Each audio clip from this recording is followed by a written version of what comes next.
Olá, meus nobres amigos inscritos e membros do canal Spook Rails Exclusion Brothers. Aqui sou eu, tio Sprukius, novamente com mais um vídeo, mais um bate-papo semanal, para que a gente possa conversar sobre assuntos diversos, diversidades. Isso é legal, isso faz com que a gente possa se conectar mais a assuntos do dia a dia, tá? Hoje eu estou de gold, todo douradinho, olha só que maravilha. Comprei essa camiseta, tava escrito TAN, né? Mas veio dourado. Para eles não sabem diferenciar o que é tan do dourado, mas beleza. Vamos lá, hoje nós vamos falar sobre Guilherme Briggs, que é um dos maiores dubladores desse país, sem dúvida nenhuma. Locutor e dublador que já fez vários desenhos, filmes e séries de TV dublando com a sua voz de locutor. E ele traz uma história curiosa que eu acho que a gente tem que bater um papo sobre isso. E é o que gera muitas controvérsias dentro do espiritismo. E eu acho que é importante. Sempre quando eu falo para vocês, cara, vai na minha, confia em mim. Eu tenho mais de 30 anos de estudos de religião, tenho docência em ensino religioso, tenho neurociência e agora tá vindo ciências da religião, mais teologia de religiões comparadas como pós-graduações. Então assim, tipo, vem na minha que vocês vão passar de ano, tá? Vamos escutar essa história que eu acho que a gente tem muitos adendos a entender, a aprender e a questionar. E quiçá eu consigo até ensinar alguma coisa ao Guilherme Briggs, não é mesmo? Meu padrasto fez uma coisa que foi muito chocante para mim, traumatizante também. Quando meu pai faleceu, meu padrasto ele incorporou o meu pai. Eita. Não, ele não incorporou. Mas ele fez aquilo como se fosse uma coisa de... Meio jocoso, assim? Não, foi até respeitoso, mas para controle, talvez, para ele me impressionar e para... Só que assim, eu já tinha lido até a respeito e tudo, aí ele me chamou, falou, eu sou seu pai, isso aqui. Eu falei, Fernando, não faz isso com a memória do meu pai. Eu falei, não, sou o seu pai aqui. Beleza, qual o seu apelido? Apelido? Eu falei, pai, qual é o seu apelido? Porque a gente tem um apelido secreto. Não, mas isso não vem ao caso, não. Vem ao caso, sim. Qual é o seu apelido? Que era Paco Velho. Aí ele não falou, eu falei, Fernando, não faz isso de novo. Aí eu, depois de um tempo, ele incorporou meu avô. Aí eu falei, Fernando, de novo, não faz isso. Então, assim, é traumático, isso é triste, sabe? O meu padrasto fazia essas coisas para tentar me assustar. Às vezes ele incorporava lá o espírito, isso aqui, no meio da madrugada. Aí, com a minha mãe e tudo, eu odiava aquilo. Aí falou, vem cá, eu sou um espírito, quero falar com você. Eu falei, Fernando, muda a voz, pelo menos. Faz outro tipo, porque você... Ele é pernambucano, então ele falava assim, vem cá, meu filho, tô aqui incorporando, sou um espírito, você é um menino muito inteligente. Eu falei, é mesmo? Tô vendo. Mas você fala que nem o Fernando, né? Por que você não tem? Você veio de onde? Veio da Áustria com dessa forma de falar, deliciosa de Pernambuco? Acho que não. Não, eu era garoto. Tu consegue dublar o Ciro Gomes? Ciro Gomes? É. Fala assim, igualzinho tudo. Eu falo, veja bem, eu estudei, é assim. Pô, que coisa, parece É ser chato, isso foi chato. Então, assim, essa coisa tive esses choques, tive esses traumas, essas coisas na minha infância e tudo, na minha adolescência. Meio que, eu não tenho medo de fantasma, não tenho medo de nada sobrenatural. Meio que me ajudou a ver isso de forma muito natural, entendeu? Meu pai, não, eu falei, não, é o Fernando me imitando agora. É muito triste esse tipo de situação que o nosso queridíssimo Briggs relata, tá? Por quê? Porque vocês têm pessoas que vão utilizar-se desses meios de incorporação para poder ou assustar pessoas, ou tentar tirar proveito de pessoas, fragilizando-as, ou mesmo se enganando e se iludindo. Veja, nas obras de Kardec, tem um texto que diz que todo e qualquer tipo de manifestação sobrenatural, leia-se incorporação, tem que ser visto dentro de um lugar, uma casa especializada para esse tipo de coisa, sob auspícios de uma pessoa que conhece o assunto.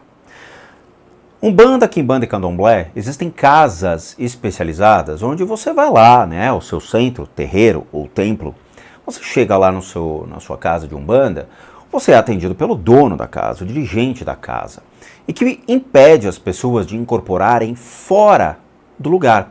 Porque ele é a figura, a autoridade dentro daquele lugar que vai predeterminar se você está incorporando de verdade, não está incorporando, o que você está incorporando, entre outras coisas.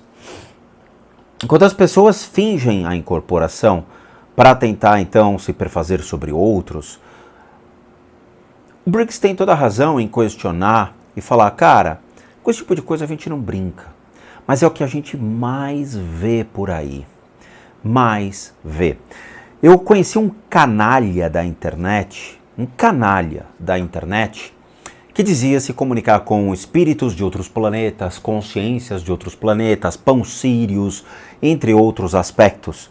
E quando ele lia os textos de Kardec, ele falava, gente, isso aqui é tão complicado, eu não consigo entender o que o Kardec escreveu, eu acho que eu vou ter que reescrever esses textos. Ou seja, era um mau caráter mesmo. Era uma pessoa que não seguia a doutrina espírita, não entendia o que o Kardec escreveu, não tinha os preceitos espíritas e fingia suas incorporações, mentindo, enganando o seu público. E esse cara é procurado pela polícia por golpes financeiros, é um estelionatário, tá? Então o que eu falo para vocês, ao longo de 30 anos de estudo e com pesquisas, eu trabalhei 10 anos em centro espírita, ou seja, não somente li as obras de Kardec, mas também eu vivenciei aquilo. Eu estive durante a doutrina espírita, eu estive dentro de todos os preceitos da Umbanda, eu frequentei a casa, eu vi as incorporações, eu desenvolvi dentro das giras de desenvolvimento. Quando a gente está, então, no Centro Espírita Kardecista, nós estamos sobre o auspício de uma casa, com dirigentes, com pessoas competentes para poder, então, por meio das obras de Kardec, por meio de uma doutrina que surgiu no século XVIII, XIX, na Europa, na França, e que traz, então, para o Brasil, se radicando junto com o cristianismo para poder sobreviver, ela traz, então, a sua beleza, traz a sua mística, traz o seu rito, o seu ethos, a sua magia dentro daquele processo. A beleza de você ver realmente aqueles dirigentes trabalhando e atuando em pró a uma comunidade. E quando acontecem essas incorporações dentro das casas, principalmente pelos nossos parentes, desculpa, isso é falho, isso é um ato falho, isso daí não é o espiritismo. E aí a gente questiona se isso é uma esquizofrenia, se isso é um distúrbio mental, ou se as pessoas estão agindo para tentar tirar algum benefício nosso. No caso do Briggs, eu sinto muito pela perda do pai dele, e pela forma como o padrasto dele então agiu, fingindo uma incorporação, seja pelo pressuposto de tentar levar para ele uma palavra de consolo, ou mesmo, então, perfazendo-se de algo que é questionável, uma atitude questionável, um comportamento questionável, sabe? Uma maneira de fingir o que ele não é. E isso a gente vê em cada esquina. As pessoas elas estão entrando em delírios coletivos com relação a esse negócio. O que eu sempre falo, as pessoas elas nascem com uma sensibilidade. Você não nasce como médium. Você não nasce querendo ser. Você simplesmente nasce com essa sensibilidade e você tem opção. Qual é a opção? Ou eu sigo e desenvolvo, ou eu ignoro. E vou para o mundo material, vou me formar numa faculdade, vou trabalhar numa empresa e dane-se essa sensibilidade. Ninguém é obrigado a desenvolver absolutamente nada dentro dos aspectos de uma fé, de uma crença. Você não é obrigado a nada.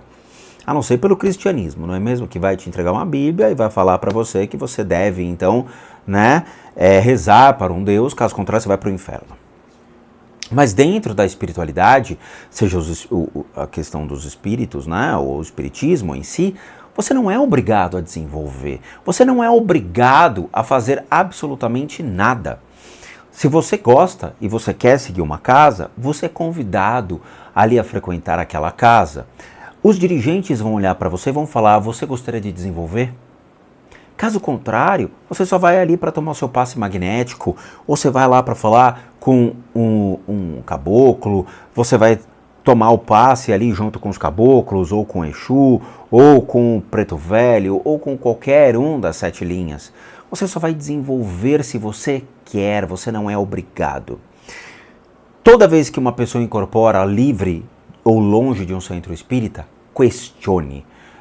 levante e vá embora, porque essa pessoa realmente ela não sabe o que ela está fazendo, ela não tem competência para fazer o que faz, ela não tem autorização para atender em sua casa própria. Todos os dirigentes deixam bem claro, você tem que ir a uma casa. Veja, quando eu comecei indo em centro espírita, na verdade foi de Umbanda, eu fui em 3 casas diferentes, para realmente ter essas percepções. Eu fui numa casa que ficava na Estrada das Almas, lá em São Caetano. Era um centro espírita lindo, lindo, lindo, lindo, tá? De Umbanda. E eu fui lá conversar com o dirigente e tudo mais, o dirigente olhou pra minha cara e falou, quando é que você vai montar a sua casa? Eu falei, não rola, não quero, obrigado, tchau, até logo. Fui até o Jardim São Luís, trabalhei no Jardim São Luís, o dirigente era funcionário da Mali Metal Leve. Mesma coisa, quando você vai montar a sua casa? Eu falei, não é possível, é pegadinha. Fui na Avenida Hud, uma casa maravilhosa que tomava um quarteirão inteiro, 3 andares. Cheguei lá, a mesma coisa, quando você vai montar a sua casa? Veja, 3 lugares diferentes falando a mesma coisa.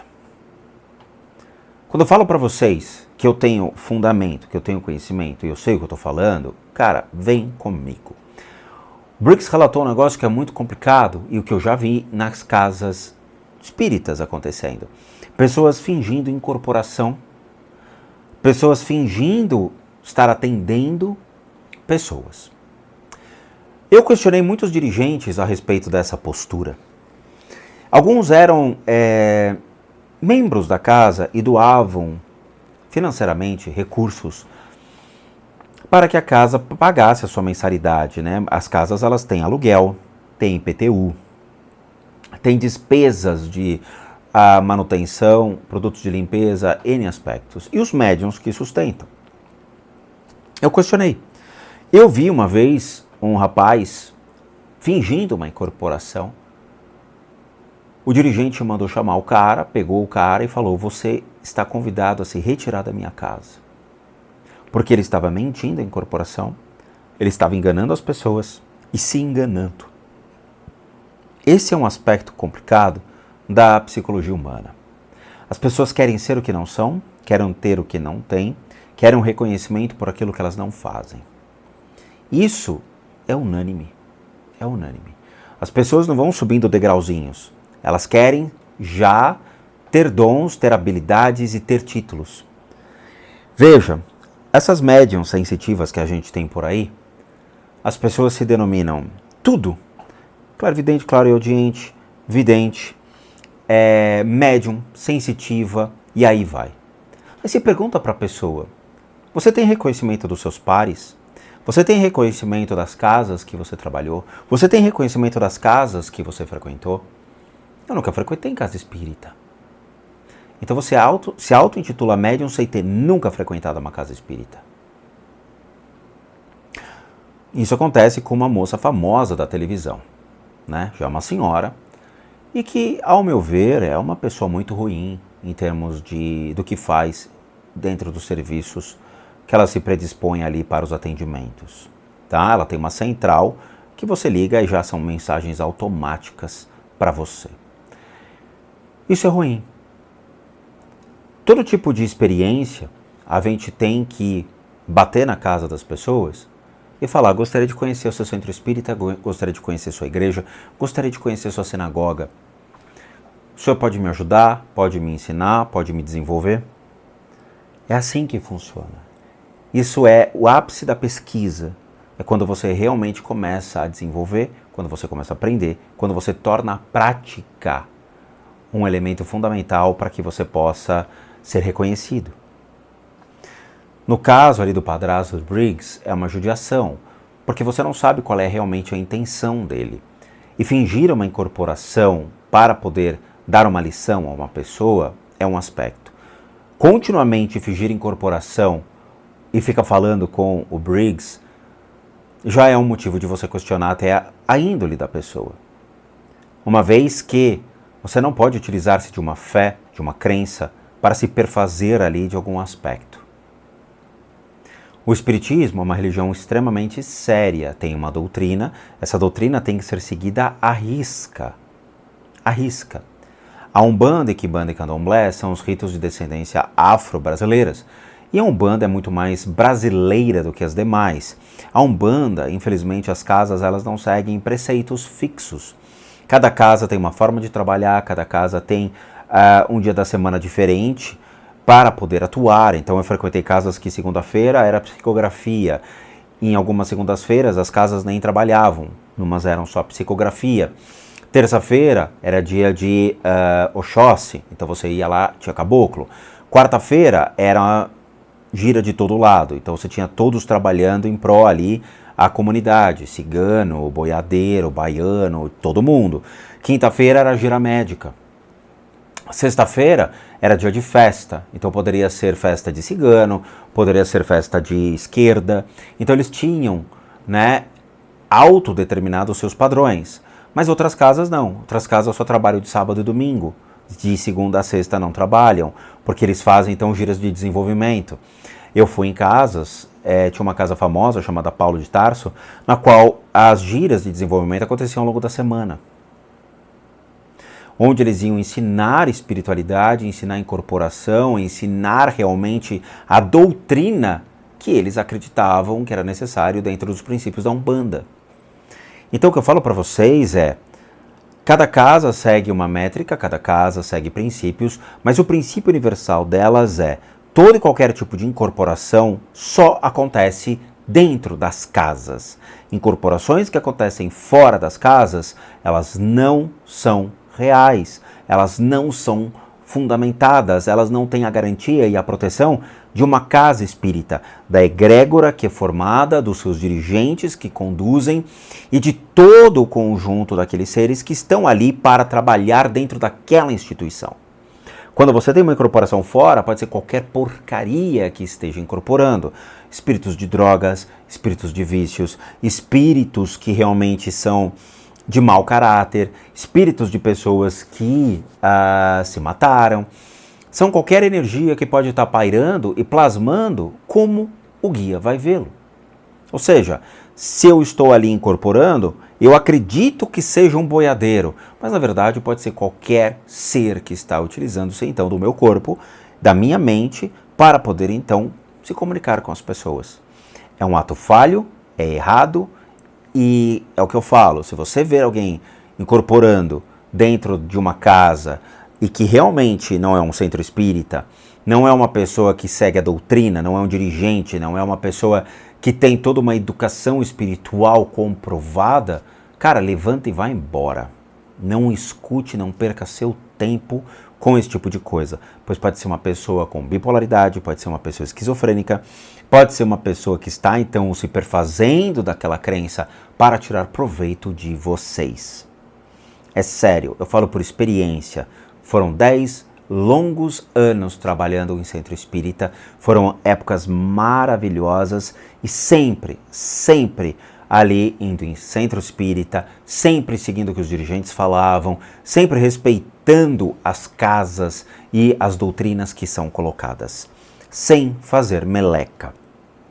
Então assim, eu sinto pelo Briggs, eu espero que realmente a pessoa ela tenha só o intuito de querer então poder conversar, achando que a psicologia da espiritualidade ali ia se fazer, né, consolando o Briggs pela morte do pai, e não necessariamente utilizando-se dos arquétipos do pai, do avô e tal, para poder tirar algum benefício ou poder então ali, sei lá, né, assustar o Briggs. Mas como ele falou, ele não tem medo do sobrenatural.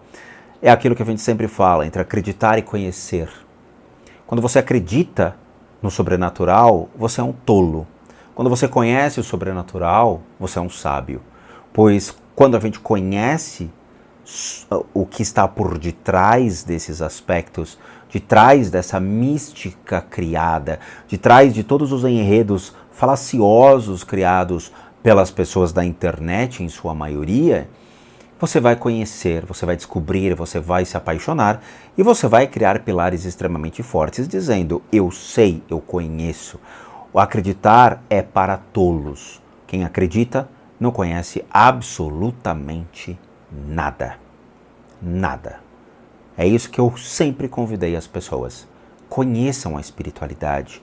Busquem livros, busquem literaturas aplicadas, professores reais. Tentem fazer realmente o máximo da sua pesquisa de campo, ou seja, vá numa sinagoga, vai no templo budista. Como todo mundo me pergunta, né? Acho que a pergunta mais absurda que eu já escutei é: como eu começo no budismo? Indo num templo budista, indo numa sinagoga, indo numa igreja, indo num centro espírita, indo a um templo de Umbanda, uma casa da Umbanda. Eu fui um bandista durante muito tempo. Então, assim, o que eu falo para vocês é: nada substitui a prática. Bate lá na casinha e fala: olha, gostaria de conhecer a Umbanda. Os caras não vão te negar. Você vai lá e vai escutar o que é Umbanda, você vai ver a gira, eles vão te elucidar. Então, simples, a jornada é tão simples. É um pé para frente, o outro para frente, o outro para frente. Isso chama-se andar. Você vai andar até os lugares e você vai aprender. É simples assim, tá? Mas a história do Briggs é muito interessante, mas é algo que sempre existiu no espiritismo, sempre existiu nos ritos africanos. Pessoas, então, que utilizavam-se das falsas incorporações, pessoas que incorporavam fora das casas, violando, então, os preceitos mais simples ditos pelo próprio Allan Kardec em suas obras. Tá? Respeite a casa, siga o que os dirigentes falam, incorpore, né, sobre os auspícios de alguém que está te observando. É o que eu sempre falei. Não incorpore sozinho, não tente fazer besteira sozinho. E aquele que incorpora na tua frente do nada, cara, levanta e vai embora, tá? Porque os espíritos, eles devem e somente devem atuar dentro dessas casas espíritas, pois a responsabilidade é dos dirigentes do que está vendo e o que está acontecendo lá dentro, tá bom? Então é isso. Agradeço de coração, muito obrigado por assistir o vídeo até agora. Como recadinhos finais, todo mundo que sabe que eu, Rodrigo, sou um terapeuta, um psicoterapeuta alternativo. Sou licenciado nacional e internacionalmente por institutos que me habilitam, me capacitam, para que por meio de técnicas complementares a gente passe a complementar a medicina e não substituir. Complementamos junto aos tratamentos das enfermidades física, emocional, mental, bem como as limpezas de casa e as análises de casas. E para aqueles que querem passar por isso, devem encaminhar um e-mail para limpezadecasas@gmail.com e lá vocês vão obter todas as devidas informações, bem como os respectivos valores. Sim, eu cobro. Por quê? Porque eu sou um profissional das práticas integrativas complementares. Para aqueles que querem ajudar o canal, nós temos são 3 formas de donation: PayPal, seja membro e valeu. Os 3 estão aqui embaixo, basta você clicar em qualquer linkzinho, vai ser levado a uma página que você pode doar o valor que você quiser ou puder. E por último, nosso site, casasassombradas.com.br, com muita coisa legal para vocês. Vejo vocês nos próximos vídeos e bons sustos a todos nós.